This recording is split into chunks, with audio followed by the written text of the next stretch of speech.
out because they need to talk to the mob because Yes. they also picked up the 2 dead guys. They're just like, oh yeah, there was also some mob guys that were eaten. Yeah.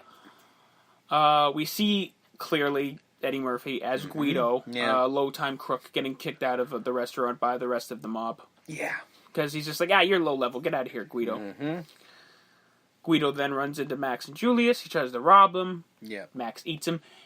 Now, in the middle of everywhere, yes. he just eats them in the middle of the street. Yeah, no one notices. This is what I'm saying.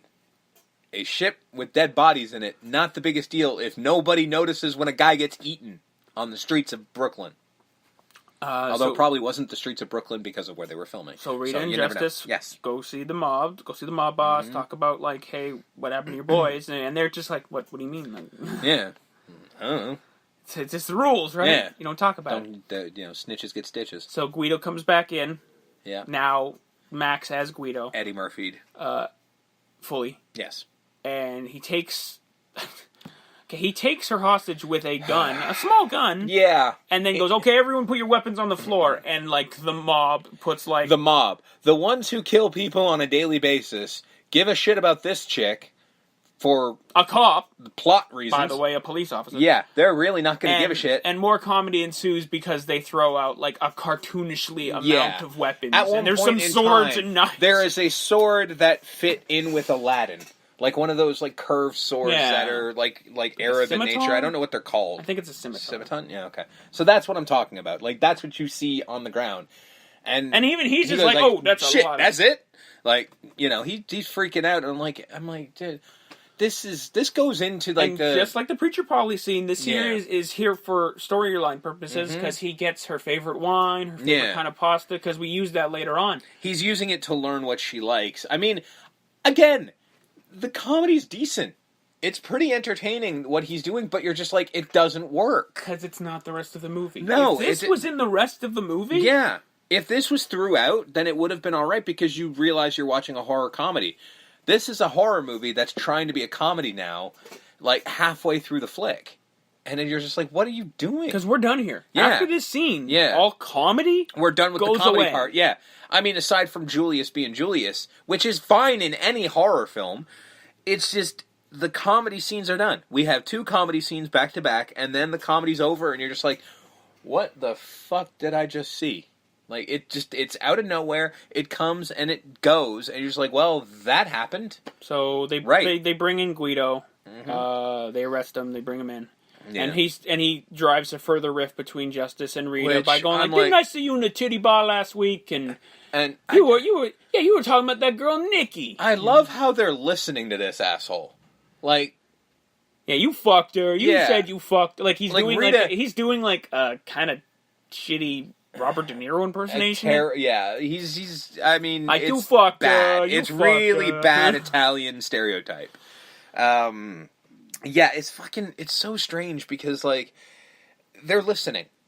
They're letting everything he says work. I mean, Rita, in this, is clearly not emotionally stable because she's letting everything everyone says go, like, right to her head and be like, how dare you? And just like a crack detective would. Yeah, because, it's so fucking strange. And they're all getting pissed off. And then she hauls off and slaps Justice.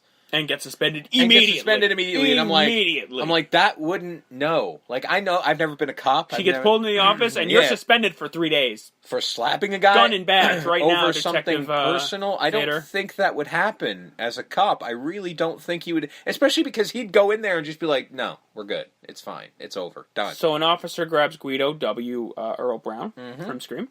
Yes. And a zealot... A religious zealot gets brought in in the beginning of the scene. Wendy Rubby from last week's People Under the Stairs. Yeah. So some more. Again, Wes just called people he knew, and she's like, "Hey, I need you to be in this for a minute." So Guido turns back into Max, uses her as a distraction, like he corrupts her a bit, little bit, yeah. Gets her going so they can focus on her. So when Earl Brown turns around, he sees Max and then he's just like, he went that way. Okay. And then he saves Rita from from a cab who I think it's never established, but I think it's Julius driving. I would bet money that Julius is driving the cab. Because the person who yells out like, "You better watch where you're going," it sounded like a lot like Julius. I mean, it also could just be like, "Hey, let's just get fucking Kadeem Hardison to yell something." So he saves her a second time. Yeah. Never questions why he's in the neighborhood. Apologizes for his friend earlier. It's like, my friend was drunk. Yeah. Gets her back. Mm-hmm. Convinces her to go on a date. Yeah. Justice tries to visit her and tries to ask her out for pizza, but she's like decked out because he's like, "I'll send the car," and then she's like, "Okay, well, give me an hour," and then she gets like dressed to the fucking nines, and Julius just sort of goes, "Hey, damn, you look good." Angela Bassett. Yeah, exactly. No arguments. That is the correct response when you see that, but. It's sort of like he was just going to ask her over pizza. I'm like, I think you better step it up once you see her, son. Best part of the scene is fucking Julius. He's just roasting Justice the entire time. Yeah, so the car pulls like, you roll up in that? Yeah. Ah!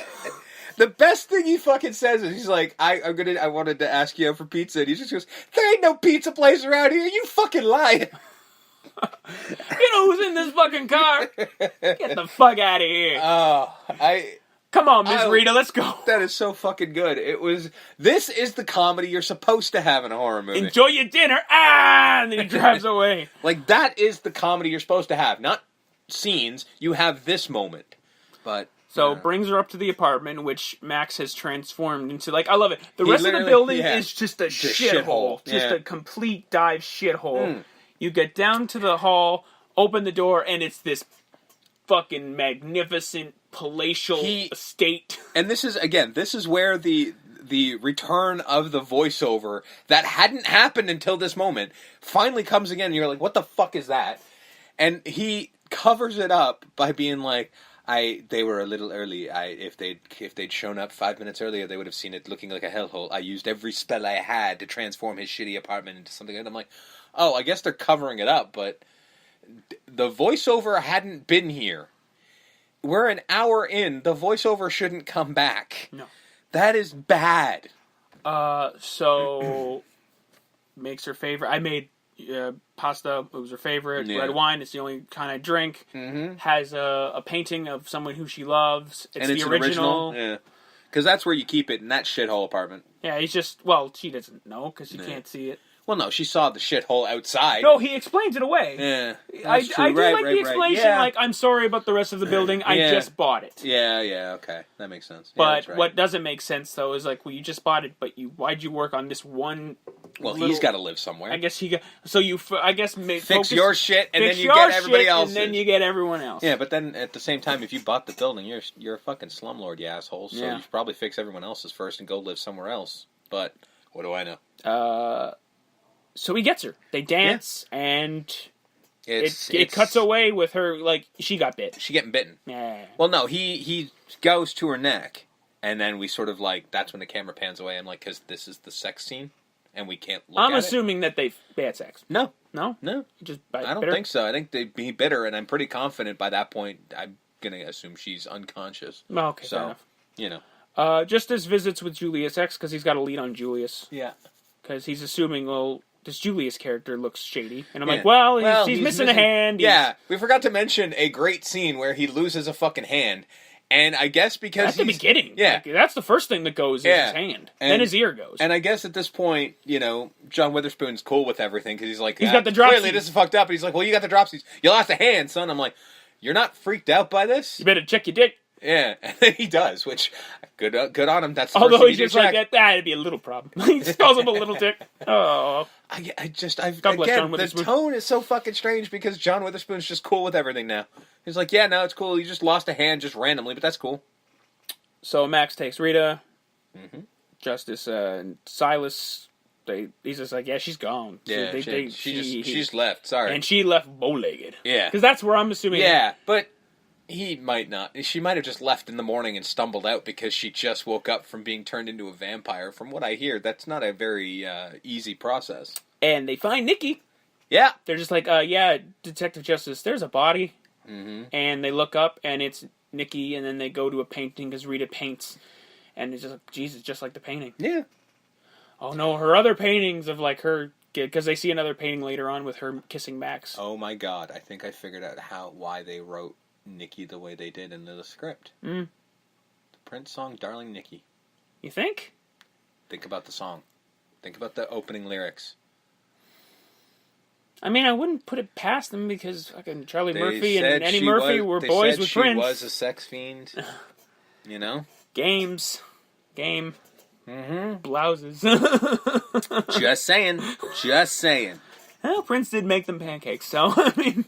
Yeah. Best story I ever heard. So Justice goes to Rita, who is now a vampire. And the effect is there. Yeah. And she kind of goes, yeah, you need to go away now. Yeah. Yeah, too late for me. Get out of here. I'm a vampire. Deal with it. I think he finds her in the coffin, doesn't he? Yeah. Yeah. Well, because what we saw beforehand, they tell him, she hasn't fully turned yet. Because when he goes to visit with Dr. Zico, he's like, now you're ready to listen. Yeah, like, now you understand, vampire, motherfucker. And then he's like, she hasn't turned yet, she has to feed, and then when she feeds, she turns. And actually, I've heard that part of the lore as well. Yeah. So that's sense. What makes no sense, because the rest of the lore is here except for the werewolf part, which makes no sense. Effect. So, I'm like, why not a giant bat turning into a man? Yeah. That would have been fine. Yeah. Because then you can get John Witherspoon going like, he flip-flopped, he turned into a bat, and then he was a man. Yeah, exactly. He's a man bat. And then he's a Batman. You can make a joke. You could. You can make a Batman joke. I mean, Batman came out that year, made a lot more money than this did. So, I don't know. Batman Forever came out. So he goes to see Zico, and I'm like, okay, we're in the last, 15, 20 minutes of this film. Now is not an time for exposition dump. Yeah, but again, these are the same people who thought that a fucking voiceover was needed an hour into the film. Because that's not good, right? You don't need a backstory. No, the backstory should have been done by now. Like, you should have had Captain Exposition. He explains his scar. Yeah. He explains you should have Rita's had mother. Captain Exposition should have happened about 45 minutes ago. Yeah, because he explains Rita's mother and how he tried to save her from a vampire. I'm assuming that vampire's Max. Yeah. Just, I don't know. It's wacky now. So, we must go and kill the beast. Yeah, so now he understands, so now he's got to go kill him some vampire. So Zico is the, he's Van Helsing? Kind of, yeah. Except he doesn't really do much of anything. Does that make Detective Justice Jonathan Harker? Yeah, pretty much. He makes some Keanu Reeves? Yeah. Well, I'll give you... It's equal levels of acting, let's be honest. Is it? I'm giving the edge to fucking Keanu on this one, man. It might be the only time that ever happened. Film. Yeah. Not Keanu as a whole. Keanu and Dracula. Yeah. I'm giving it better than fucking Captain Justice here, because Alan Payne, I mean, he's a one-note actor, man. He's a one-note actor. If we did the opposite of MVP at the end of this show, we know who we'd pick. Exactly, and I enjoyed the shit out of him in fucking CB4. That line of, yeah, I'm licking your balls, is one of the greatest fucking lines in the history of cinema. But, no, none of this works. But this is also where Max grabs Rita and is like, we're gonna go feed. We gotta eat. You gotta eat. Yeah, you gotta eat, damn it. And then he grabs a girl with a dog and takes a woman. Yeah. She's just like, now I understand that you Yeah. Oh God.